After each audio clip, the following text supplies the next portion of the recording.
Welcome to The Truth About Science with your host, John Gatos.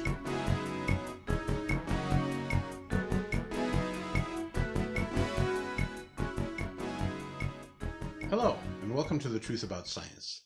Today, we're going to explore the relationship between the sun, the earth, and the moon. Many times you'll see illustrations that explain certain phenomenon and activity between the sun, earth, and moon. But you must realize that these illustrations are not to scale.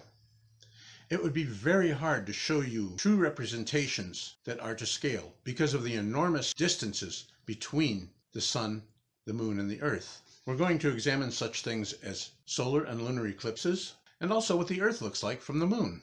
First of all, let's try to get a grasp on the size of the sun, moon, and the earth in relation to the space between them. Now, the sun is over 800,000 miles wide.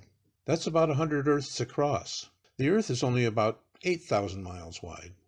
So if the sun was about a quarter of an inch big, the Earth would be about 27 inches away, and it would be a very tiny dot.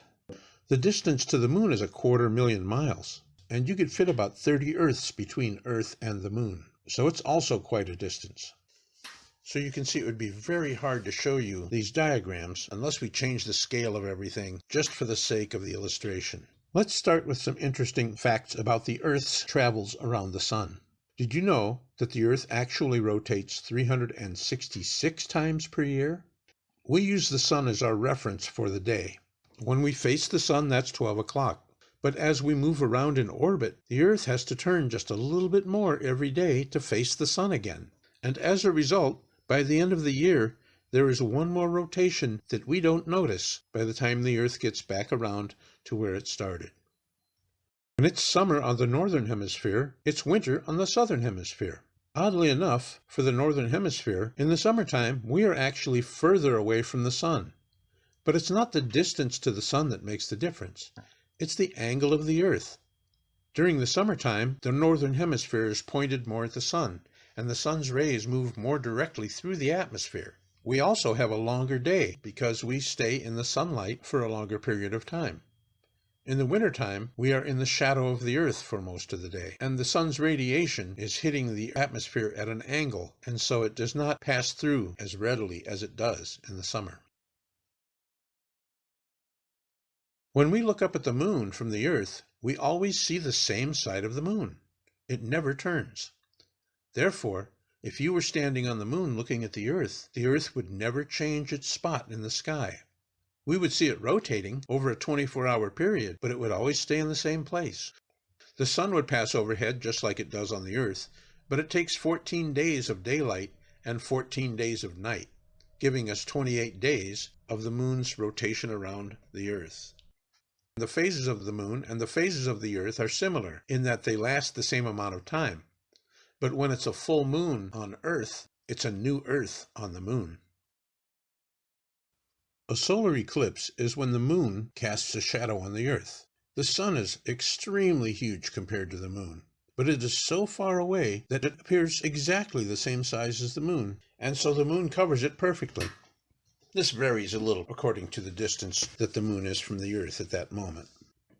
Due to the rotation of the Earth and the wobble of the moon's orbit, eclipses can occur all over the world.